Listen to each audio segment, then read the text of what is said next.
بسم الله الرحمن الرحيم.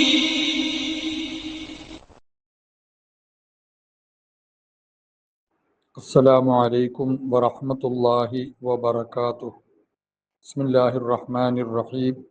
الحمد لله رب العالمين، والصلاة والسلام على أشرف المرسلين سيدنا ونبينا ومولانا محمد وعلى آله وأصحابه وأتباعه إلى يوم الدين. أما بعد. بيان أقسام الذنوب بالإضافة إلى صفات العبد. പാപങ്ങളുടെ വിഭാഗങ്ങൾ ഓരോ അടിമയുടെയും വിവിധ പ്രകൃതിദത്തമായ ഗുണങ്ങളിലേക്ക് ചേർത്ത് നോക്കിയിട്ട് പാപങ്ങളെ പലതായി വിഭജിച്ചിട്ടുണ്ട്. ആ വിഭാഗങ്ങൾ അടിമയുടെ ഗുണങ്ങൾ അതിനെ സംബന്ധിച്ചാണ് പറയാൻ പോകുന്നത്. യഅലം, നീ അറിയണം, അന്നലിൽ ഇൻസാനി, നിശ്ചയം മനുഷ്യനുണ്ട്, ഔസാഫൻ, കുറെ ഗുണങ്ങളുണ്ട്, പ്രകൃതിദത്തമായ ഗുണങ്ങൾ, വാഖിലാക്കൻ, സ്വഭാവങ്ങളുമുണ്ട്, കസീറത്തൻ, ധാരാളം, അലാമ ഉരിഫ ഷർഹുഹു, അതിൻ്റെ വിശദീകരണം അറിയപ്പെട്ടിട്ടുണ്ട്, ഈ കിതാബി അജായിബിൽ ഖൽബി വ ഖവാഇലിഹി, അജായിബുൽ കിതാബ് അജായിബിൽ ഖൽബി വ ഖവാഇലിഹി എന്നൊരു കിതാബ് യഹ്യാ ഉലൂമുദ്ദീനിൽ കഴിഞ്ഞിട്ടുണ്ട്. ഇൻഷാ അല്ലാഹ് അല്ലാഹു തആല അതെല്ലാം പഠിക്കാൻ തൗഫീഖ് ചെയ്യട്ടെ. അതിൽ ഈ വിഷയം വിശദീകരിച്ചിട്ടുണ്ട്, പറയപ്പെട്ടിട്ടുണ്ട്. ഖൽബിന്റെ അജായിബിനെ സംബന്ധിച്ച് പറയുന്ന ഭാഗത്ത് വലാകിൻ തൻഹസുറു മസാറാത്തു ദുനൂബി, പാപങ്ങളുടെ പ്രേരക വസ്തുക്കൾ മുൻഹസിറാകും, പരിമിതപ്പെടും, ഫി അർബഅ സിഫാത്ത്, 4 സിഫത്തുകളിൽ. കുറെ പറയുന്ന 4 വ്യക്തിഗത ഗുണങ്ങൾ, അത് സൽഗുണമാണെങ്കിലും ദുർഗുണമാണെങ്കിലും, ഇവിടുത്തെ ഉദ്ദേശം ദുർഗുണമാണ്. അവകളിൽ പാപങ്ങളുടെ പ്രേരകങ്ങൾ പരിമിതപ്പെടും. ആ 4 ഗുണങ്ങളിലൂടെയാണ് വിവിധ പാപങ്ങൾ ഉണ്ടാകുന്നത്. അതേതൊക്കെയാണ്? അത് സിഫാത്തുൻ റുബൂബിയ്യത്തുൻ വസിഫാത്തുൻ ശൈത്താനിയ്യത്തുൻ വസിഫാത്തുൻ ബഹീമിയ്യത്തുൻ വസിഫാത്തുൻ സബഇയ്യത്തുൻ. ഒന്നാമത്തേത് റുബൂബിയത്തായ സിഫത്തുകൾ. ഞാൻ റബ്ബാണെന്നുള്ള നിലയിലുള്ള, ഞാൻ വലിയ പുള്ളിയാണ്, ഞാനാണ് റബ്ബ് എന്ന നിലയിലുള്ള ഒരു ഗുണങ്ങൾ. റബ്ബിന് മാത്രം ഉണ്ടാവേണ്ട ഗുണങ്ങൾ മനുഷ്യനിലുണ്ടാവും. അന റബ്ബുക്കുമുൽ അഅല എന്ന് പറഞ്ഞില്ലേ ഫറോവ. രണ്ടാമത്തെ സിഫാത്തുൻ ഷൈത്താനിയത്തുൻ, ഷൈത്താനിയായ ഗുണങ്ങൾ, ഷൈത്താനിനുണ്ടാകുന്ന ഗുണങ്ങൾ, ഷൈത്താന്റെ പ്രേരണയിലൂടെ ഉണ്ടാകുന്ന ഗുണങ്ങൾ. മൂന്നാമത്തേത് സിഫാത്തുൻ ബഹീമിയത്തുൻ, മൃഗീയ ഗുണങ്ങൾ. മനുഷ്യനിൽ അതുണ്ട്, മൃഗത്തിന്റെ ഗുണങ്ങൾ മനുഷ്യനിലുണ്ട്, പിശാചിന്റെ ഗുണങ്ങളുമുണ്ട്. മൃഗം കൊണ്ടൊന്ന് ബഹീമത്ത് കൊണ്ട് ഉദ്ദേശിക്കുന്നത് നാൽക്കാലികൾ, ആടുമാടൊട്ടകങ്ങൾ, അവകളിൽ ഉണ്ടാകുന്ന ഗുണങ്ങൾ. നാലാമത്തെ സിഫാത്തുൻ സബഇയ്യത്തുൻ, മൃഗങ്ങളുടെ ഗുണങ്ങൾ. ഈ 4 പ്രകൃതിദത്തമായ വിശേഷണങ്ങൾ ഓരോ മനുഷ്യനിലുമുണ്ട്. അതായിരിക്കും അങ്ങനെ പറയാൻ കാരണം, ലിഅന്ന തീനത്തൽ ഇൻസാനി, മനുഷ്യനെ സൃഷ്ടിക്കാൻ വേണ്ടി എടുത്ത മണ്ണ്, ആ കുഴമണ്ണ്, ഉജിനത്ത്, അതിനെ കുഴയ്ക്കപ്പെട്ടു, മിൻ അഖ്ലാത്തിൻ മുഖ്തലിഫത്തിൻ, വ്യത്യസ്തങ്ങളായ കലർപ്പുകളാൽ. പല മണ്ണുകളെടുത്ത് ഒന്നിച്ച് കുഴച്ചിട്ടാണ് മനുഷ്യനെ ഉണ്ടാക്കിയത്. ഫഖത്തല്ലാ കുല്ലു വാഹിദിൻ മിനൽ അഖ്ലാത്തി, ആ കലർപ്പുകളിൽപ്പെട്ട ഓരോന്നും തേടും, ഫിൽ മഅജൂനി മിൻഹു, ഈ കുഴച്ചു വെക്കപ്പെട്ടതിൽ ഈ കലർപ്പുകളൊക്കെ ഉണ്ടല്ലോ, അത് ഓരോന്നും തേടും, അസറൻ മിനൽ ആസാരി, ഓരോ പ്രതിഫലനങ്ങളെ തേടും. ഓരോന്നിനും ഓരോ പ്രതിഫലനമാണ് ഉള്ളത്. ഏതുപോലെ കമാ യഖ്തലി സുക്റു, പഞ്ചസാരയും, വൽഖില്ലു, പിന്നെ ഇത് വിനാഗിരിയും, വസ്സഅഫറാനു, കുങ്കുമവും തേടുന്നത് പോലെ, ഫിസ് സക്കഞ്ചബീന, സക്കഞ്ചബി എന്ന് പറയുന്ന ഒരു സൈസ് അറബികൾ ഉണ്ടാക്കുന്ന പാനീയമാണ്. പിന്നെ തേൻ അല്ലെങ്കിൽ മധുരം, അതുപോലെ തന്നെ വിനാഗിരിയൊക്കെ ചേർത്തുണ്ടാക്കുന്ന ഒരു പാനീയം. അത് തേടുന്നത് പോലെ ആസാറൻ മുഖ്തലിഫത്തിൻ, വ്യത്യസ്തങ്ങളായ അസറുകളെ. അതിലൂടെ പല ഗുണങ്ങളുണ്ട്. അത് കുടിക്കുന്നതുകൊണ്ട് പല ഗുണങ്ങളുണ്ട്. വയറിൻ്റെ ദഹനത്തിനെ എളുപ്പമാക്കും, ഗ്യാസിന്റെ അവസ്ഥ മാറ്റിത്തരും, ശരീരത്തിന് ആഫിയത്തുണ്ടാകും. അതുപോലെ ഈ പറഞ്ഞ മനുഷ്യനെ കുഴച്ചുണ്ടാക്കപ്പെട്ട മണ്ണുകൾക്ക് വിവിധ ഗുണങ്ങളുണ്ട്. ബ്രോ അദ്ദേഹം ഓരോ ഉദാഹരണം പറയുന്ന ആ ഉദാഹരണമാണ് ഈ പറഞ്ഞത്. സക്കഞ്ചബി എന്ന് പറയുന്ന പാനീയത്തിൽ ഉണ്ടാകുന്ന ഗുണങ്ങളെ പോലെ പല വസ്തുക്കൾ കൂടി ചേരുമ്പോൾ അതിൻ്റെതായ ഗുണങ്ങൾ ഉണ്ടാകും. നമ്മളിപ്പോ ഈ കുലുക്ക് സർബത്തും ഒക്കെ ഉണ്ടാക്കുന്നില്ലേ, അതിന് വിവിധ വസ്തുക്കൾ ചേരുന്നുണ്ട്, ഓരോന്നിനും ഓരോ ഗുണമാണ്.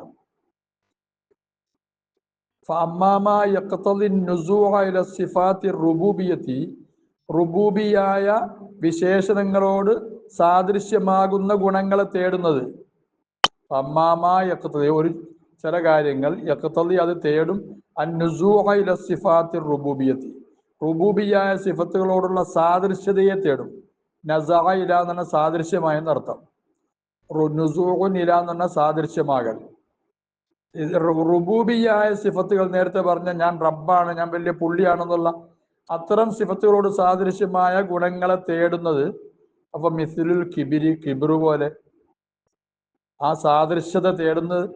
സാദൃശ്യത തേടുന്ന പാപങ്ങളാണ്. ഇപ്പൊ മിസ്ലുൽ കിബിരി, കിബിറു പോലെ, വൽ ഫഖിരി, പ്രൗഢി, അഹങ്കാരം, അതുപോലെ തന്നെ പ്രൗഢി, വൽ ജബരിയത്തി, ഞാൻ അടക്കി വാഴുന്നവനാണെന്നുള്ള ഒരു ചിന്ത, ഹുബ്ബിൽ മദ്ഹി, എന്നെ എല്ലാവരും സ്തുതിക്കണം, സ്തുതിയോടുള്ള ആഗ്രഹം, വസ്സനാഇ, എന്നെ എല്ലാവരും പുകഴ്ത്തണമെന്നുള്ള ആഗ്രഹം, വൽ ഗിന, ഞാൻ സ്വയാശ്രയനാണെന്നുള്ള സ്വയാശ്രതയുടെ ചിന്ത, ഹുബ്ബി ദവാമിൽ ബഖായി, എന്നെന്നും ശേഷിക്കണമെന്നുള്ള ആഗ്രഹം, തലബിൽ ഇസ്തിലായി, അധികാരിയാകണം, എല്ലാത്തിനെയും കീഴടക്കണം, അലാ കാഫത്തി, മുഴുവൻ വസ്തുക്കളെയും കീഴടക്കണമെന്നുള്ള ആ തേട്ടം. ഇതുപോലുള്ള ഗുണങ്ങളാണ് ഈ പറഞ്ഞ റുബൂബിയായ സിഫത്തുകളോട് സാദൃശ്യമായ ഗുണങ്ങൾ. അതിലൂടെ ഹത്താ കാന്നഹു യുരീദു അൻ യഖൂല, എത്രത്തോളം അവൻ പറയാൻ അടുത്തതുപോലെ, പറയുന്നത് പോലെ, പറയാൻ ഉദ്ദേശിക്കുന്നത് പോലെ, അന റബ്ബുക്കുമുൽ അഅല, ഞാനാണ് നിങ്ങളുടെ ഏറ്റവും അഅലയായ റബ്ബ്, ഞാനാരാ മോൻ എന്ന് പറയാറില്ലേ, അതുപോലുള്ള ഒരു പ്രയോഗം ഒരു മനസ്സിൽ വരിക. വഹാദാ, ഇത് ഈ ചിന്താഗതികൾ യതശഅബു മിൻഹു, ഇതിൽ നിന്നും ഉരുത്തിരിഞ്ഞുണ്ടാകും, ജുംലത്തും മിൻ കബാഇരി ദുനൂബി, ഒരുപാട് വൻപാപങ്ങളുടെ ഒരു കൂട്ടം തന്നെ ഇതിലൂടെ ഉണ്ടാകും. ഗഫല അൻഹൽ ഖൽഖു, സൃഷ്ടികൾ ഇതിനെ തൊട്ട് അശ്രദ്ധമായിരിക്കുന്നു. ഈ പറഞ്ഞ റുബൂബിയായ ഈ സിഫത്തുകളൊന്നും പാപമല്ലെന്നാണ് വിചാരം, അഹങ്കാരവും അഹംഭാവവും അല്ല. വലം യഉദ്ദൂഹ ദുനൂബൻ, അവരതിനെ പാപമായി എണ്ണിട്ട് പോലും ഇല്ല. വഹിയൽ മുഹ്ലികാത്തുൽ അദീമ, ഇത് ഭയാനകമായ നാശകാരികളാണ്. അല്ലത്തി ഹിയ കൽ ഉമ്മഹാത്തി ലി അക്സറിൽ മഹാസി, കൂടുതൽ പാപങ്ങളുടെയും മാതാക്കളെ പോലെയാണ് ഈ പറഞ്ഞ പാപം. കമസ്തഖ്സൈനാഹു ഫി റുബഉൽ മുഹ്ലികാത്തി, നാം അതിനെ റുബഉൽ മുഹ്ലികാത്തിൽ വിശദീകരിച്ചിട്ടുണ്ട്, മുമ്പ് വന്നു പോയതാണ്. ഇഹ്യാ ഉലൂമുദ്ദീൻ 4 തിരിച്ചിട്ടുണ്ട്, അതിൽപ്പെട്ട ഒന്നാണ് റുബഉൽ മുഹ്ലികാത്ത്. അപ്പൊ ഇത് ഞാൻ റബ്ബാണ്, ഞാൻ വലിയ പുള്ളിയാണെന്നുള്ള ചിന്തയിൽ നിന്നുണ്ടാകുന്ന പാപങ്ങൾ. അസാനിയത്ത്, രണ്ടാമത്തേത് ഹിയാദ അസിഫത്തു ശൈത്താനിയത്തു, ശൈത്താനിയായ ചില ഗുണങ്ങളാണ്. അലത്തിമിന്ന യതശഅബു, അതിൽ നിന്നും ഉരുത്തിരിഞ്ഞുണ്ടാകും, അൽ ഹസദു, അസൂയ, വൽ ബഗിയു, അക്രമവാഞ്ച, തെറ്റുകളിലേക്കുള്ള താല്പര്യം, വൽ ഹൈലത്തു, കുതന്ത്രം, വൽ ഖിദാഉ, ചതി, വൽ അമ്രു ബിൽ ഫസാദി, ഫസാദിലേക്ക് പ്രേരിപ്പിക്കുകയും കൽപ്പിക്കുകയും ചെയ്യുക, വൽ മക്രി, മക്രിലേക്കും കുതന്ത്രം കാണിക്കുന്നതിലേക്കും. വഫീഹി, ഇതിൽ തന്നെ യദ്ഖുലുൽ ഗിശ്ശു വൻ നിഫാഖു, ഗിശ്ശും നിഫാഖും ഇതിൽ പ്രവേശിക്കും. ഈ പറഞ്ഞതിൻ്റെ കൂട്ടത്തിലുള്ളതാണ്. ഗിശ് എന്ന് പറഞ്ഞാൽ ഇത് ഗനീമത്ത് മുതലിൽ കാണിക്കുന്ന വഞ്ചന, നിഫാഖ് എന്ന് പറഞ്ഞാൽ കപടത, ഇതെല്ലാം ഇതിൽപ്പെടും. വദ്ദഅവതു ഇലൽ ബിദ്അഇ വൽ ലലാലി, ബിദ്അത്തുകളിലേക്കും ലലാലിലേക്കുമുള്ള ക്ഷണിക്കലും ഇതിലുണ്ടാകും. അള്ളാഹു നമ്മളെ കാത്തിരക്ഷിക്കട്ടെ. അസാലിസത്തു, മൂന്നാമത്തെ ഗുണം അസിഫത്തുൽ ബഹീമത്തു, ബഹീമിയായ ഗുണമാണ്, മൃഗ നാൽക്കാലികളുടെ ഗുണങ്ങൾ. ഒമിന്ന, അതിൽ നിന്നും എന്തുണ്ടാകും, യതശഅബു ശറഹു, ആർത്തി, വസ്തുവിനോടുള്ള ആർത്തി ഉരുത്തിരിഞ്ഞുണ്ടാകും. വൽ കലബു ഉണ്ടാകും. കലബ് എന്ന് പറഞ്ഞാൽ ഒരു സൈസ് നായ്ക്കളുടെ സ്വഭാവം, ആ സൈസ് സ്വഭാവം ഉണ്ടാവും. കടിച്ചു പഠിക്കുന്ന ഒരു ചിന്ത ഉണ്ടാവും. വൽ ഹിർസു, അത്യാഗ്രഹം ഉണ്ടാവും. അലാ ഖളാഇ ശഹവത്തിൽ ബത്നി വൽ ഫർജി, ബത്നിന്റെയും ഫർജിന്റെയും ശഹവത്തിനെ വീട്ടുന്നതിൻ്റെ മേലുള്ള അത്യാഗ്രഹം, എങ്ങനെയെങ്കിലും വയറ് നിറയ്ക്കണം, എങ്ങനെയെങ്കിലും ഗുഹ്യഭാഗത്തിന്റെ ആഗ്രഹങ്ങൾ സാധിപ്പിക്കണം എന്ന ചിന്ത വരും. ഒമിന്നു ഇതിൽ നിന്നും യതശഅബു ഉരുത്തിരിഞ്ഞുണ്ടാകുന്ന സിന വൽ ലിവാത്തു, ഇത് രണ്ടും ഉണ്ടാകും. ഇത് രണ്ടും ഉണ്ടാകുന്നത് ഇപ്പറഞ്ഞ ബഹീമിയായ സിഫത്തുകളിലൂടെയാണ്. സിർക്കത്തു, അതും വാക്കലു മാലിൽ ഐത്താമി, യത്തീമുകളുടെ സ്വത്തുക്കളെ ഭക്ഷിക്കലും, വ്യഭിചാരം, പിന്നെ ലിവാത്തത്ത്, പിന്നെ എന്ന് പറയുന്ന ലൂത്ത് നബി അലൈഹി ഇസ്ലാമിന്റെ കൗമിലൂടെ ഉണ്ടായിത്തീർന്ന കാര്യം. വസിർക്കത്തു, അതുപോലെ തന്നെ മോഷണം, വാക്കുലു മാലിൽ യത്തീമി ഐത്താമി, യത്തീമുകളുടെ മാല് തിന്നാനുള്ള ആഗ്രഹം, ജംഉൽ ഹുതാമിൽ അജ്ലി ഷഹവാത്തി, ശരീരച്ചകൾക്ക് വേണ്ടി മാത്രം ദുന്യാവിന്റെ ചരക്കുകൾ ഒരുമിച്ച് കൂട്ടുക, അങ്ങനെയുള്ള ആഗ്രഹം. ഞാൻ വലിയ ആളാകാൻ വേണ്ടി, എൻ്റെ കാര്യങ്ങൾ നടക്കാൻ വേണ്ടി, വേറെ പ്രയോജനം മറ്റുള്ളവർക്ക് ഉണ്ടാകാൻ വേണ്ടിയും ദീനിനു വേണ്ടിയും അല്ല, ആ ഒരു ചിന്താഗതി. ഇതെല്ലാം ഉണ്ടാകുന്നത് ഈ ബഹീമിയായ ഗുണങ്ങളിലൂടെയാണ്. അറാബിയത്തു, നാലാമത്തെ സിഫത്തു സബഇയ്യത്തു, പിന്നെ വന്യമൃഗങ്ങളുടേതായ സിഫത്തുകളാണ്. വന്യമൃഗങ്ങളുടെ വമിൻഹ, അതിൽ നിന്നും യതശഅബു ഉരുത്തിരിഞ്ഞുണ്ടാകും അൽ ഗളബു, കോപം, വൽ ഹിഖദു, പക, വത്തഹജ്ജുമു അലന്നാസി, ജനങ്ങളുടെ മേൽ ചാടി വീഴൽ, ബിൽ ലർബി, അവരെ ഉപദ്രവിക്കൽ കൊണ്ട്, വശത്മി, അവരെ ചീത്ത പറയുക, വൽ ഖത്ലി, കൊല നടത്തുക, വസ്തിഹ്ലാക്കിൽ അംബാലി, സ്വത്തുക്കളെ നശിപ്പിക്കുക, ഇങ്ങനെയുള്ള കാര്യങ്ങൾ.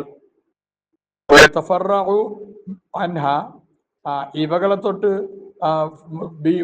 വേറെയും ഉരുത്തിരിഞ്ഞു വരും. ജുമലും മിനദ്ദുനൂബ്, വേറെ കുറെ പാപങ്ങൾ. വഹാദിഹി സിഫാത്തു, ഈ സിഫത്തുകൾ, ഈ പറഞ്ഞ പ്രകൃതിദത്തമായ മനുഷ്യന്റെ ശാരീരിക ഗുണങ്ങൾ, ലഹാ, അവകൾ കൊണ്ട്, തദ്രീജുൻ ഫിൽ ഫിത്ര, ഫിത്രത്തിൽ ഒരു തദ്രീജുണ്ട്. അതായത് ഒന്നിനു പുറകെ ഒന്നായി, ഒന്ന് വരുമ്പോൾ അതിലൂടെ വേറൊന്ന്, അതിലൂടെ വേറൊന്ന്, ഇങ്ങനെ ഘട്ടം ഘട്ടമായിട്ട് ആ മനുഷ്യന്റെ ഈ പ്രകൃതി വരുന്നത്. സിഫത്തുൽ ബഹീമിയത്തു, ബഹീമിയായ സിഫത്ത്, ഈ നാൽക്കാലികളുടെ ആ സിഫത്ത്, അതാണ് അല്ലത്തി തഗ്ലിബു അവ്വൽ, ആദ്യം മനുഷ്യന്റെ പ്രകൃതിയിൽ മികച്ചു വരുന്നത് ഈ മൃഗീയ, പിന്നെ നാൽക്കാലികളുടെ ഗുണമാണ്. സുമ്മ തത്ലുവ, പിന്നെ അതിനെ തുടർന്ന് വരും സിഫത്തു സബഇയ്യത്തു, സബഇന്റെ അഥവാ വന്യമൃഗങ്ങളുടെ ഗുണങ്ങൾ, സാനിൻ രണ്ടാമത്. സുമ്മ ഇദജിത്തമഅ, ഈ നാൽക്കാലികളുടെയും അതുപോലെ തന്നെ വന്യമൃഗങ്ങളുടെയും ഗുണങ്ങൾ രണ്ടും കൂടെ ഒരുമിച്ച് കൂടുമ്പോൾ ഇസ്തഅമല, അത് രണ്ടും കൂടെ ജോലി തുടങ്ങും, അക്കല ബുദ്ധിയിൽ, ഫിൽ ഖിദാഇ, ചതി കാണിക്കുന്നതിൽ, വൽ മക്രി, കുതന്ത്രം നടത്തുന്നതിൽ, വൽ ഹീലത്തി, എല്ലാം ഏകദേശം ഒന്ന് തന്നെ. വഹിയ സിഫത്തു ശൈത്താനി, ഇത് ശൈത്താനിയായ സിഫത്താണ്. സുമ്മ, പിന്നീട് ബിൽ ആഖിറത്തി, അവസാനം തഗ്ലിബു സിഫാത്തു റുബൂബിയ്യത്ത്, ഇതെല്ലാം കൂടെ വരുമ്പോഴാണ് റുബൂബിയ്യ സിഫത്തുകൾ മികച്ചു വരുന്നത്. വഹിയൽ ഫഖ്റു വൽ ഇസ്സു, ഞാൻ വലിയ പുള്ളിയാണ്, അന്തസ്, വൽ ഉലുവു, ഉയർച്ച, തലബുൽ കിബിരിയ, വളർമയെ തേടുക, വലിയ പുള്ളിയാകണം, കസ്തുൽ ഇസ്തിലാഇ അലാ ജമീഉൽ ഖൽഖി, മുഴുവൻ സിട്ടുകളെയും കീഴടക്കണം എന്ന ആഗ്രഹം. ഇതെല്ലാം ഉണ്ടാകുന്നത് ഈ റുബൂബിയത്തിന്റെ സിഫത്തിലൂടെയാണ്.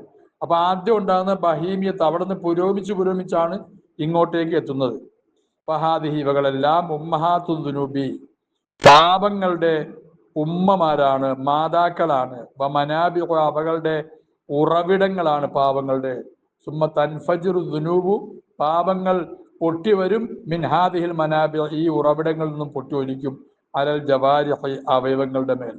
അപ്പൊ ബാദു, ചില പാപങ്ങൾ ഫിൽ ഖൽബി ഖാസത്തൻ, ഖൽബിൽ മാത്രമായിരിക്കും, കൽ കുഫ്രി, കുഫ്ർ പോലെ, വൽ ബിദ്അത്തി, ബിദ്അത്ത് പോലെ, വൻ നിഫാഖി, കപട വിശ്വാസം, വഇൽമാരി സൂഇലിന്നാസി, ജനങ്ങളെ സംബന്ധിച്ച് മോശമായ കാര്യങ്ങൾ മനസ്സിൽ വെക്കുക, ഇതെല്ലാം. അള്ളാഹു നമ്മളെ കാത്തിരക്ഷിക്കട്ടെ. അപ്പൊ ബഅദുഹ, ആ പാപങ്ങൾ ചിലത് അലൽ ഐനി, കണ്ണിന്മേലായിരിക്കും, വസ്സമ്മി, കേൾവിയുടെ മേലും, ബഅദുഹ അലൽ ലിസാനി, നാവിന്മേൽ, ബഅദുഹ അലൽ ബത്നി, വയറിന്മേൽ, വൽ ഫർജി, ഗുഹ്യത്തിന്മേൽ, ബഅദുഹ അലൽ യദൈനി വൽ റിജ്ലൈനി, രണ്ട് കൈയുടെ മേലും കാലിന്റെ മേലും, ബഅദുഹ അലാ ജമീഉൽ ബദനി, ചിലത് മുഴുവൻ ശരീരത്തിലും ബന്ധപ്പെടുന്ന പാപങ്ങളായിരിക്കും. ഹാജത്ത ഇലാ ബയാനി തഫ്സീലി ദാലിക, ഇതിന്റെ തഫ്സീലിലേക്ക് പോകേണ്ട കാര്യമില്ല, വിശദീകരണത്തിലേക്ക്. കാരണം ഫൈനു വാദിഹുൻ, ഇത് വളരെ വ്യക്തമാണ്. ഈ വിഷയങ്ങളെല്ലാം വളരെ വ്യക്തമാണ്, ഒരുപാട് വിശദീകരിക്കേണ്ട കാര്യം ഇല്ല. അള്ളാഹു മനസ്സിലാക്കാൻ തൗഫീഖ് ചെയ്യട്ടെ. തെറ്റുകുറ്റങ്ങൾ ഒഴിഞ്ഞു നിൽക്കാൻ അള്ളാഹു നമ്മളെ അനുഗ്രഹിക്കട്ടെ. നമ്മളുടെ കൽബുകളെയും നമ്മുടെ കണ്ണുകളെയും കാതുകളെയും നമ്മളുടെ മുഴുവൻ അവയവങ്ങളെയും യജമാനനായ അള്ളാഹു എല്ലാവിധ ദുർഗുണങ്ങളിൽ നിന്നും കാത്തുരക്ഷിക്കട്ടെ. ആ യജമാനനെ കൽബിന്റെ ഉള്ളകം കൊണ്ട് ആർത്തിയോടുകൂടി സ്നേഹിക്കാനും ആ പരിശുദ്ധരായ രക്ഷിതാവിന്റെ പിന്നെ അവിടുത്തെ ലിഖാ തിരുനോട്ടം, ആ തിരുനോട്ടത്തിനെ കൊതിച്ച് അങ്ങനെ കഴിഞ്ഞുകൂടാനും അല്ലാഹു തആല നമുക്ക് തൗഫീഖ് നൽകി അനുഗ്രഹിക്കുമാറാകട്ടെ. അസ്സലാമു അലൈക്കും വറഹ്മത്തുള്ളാഹി.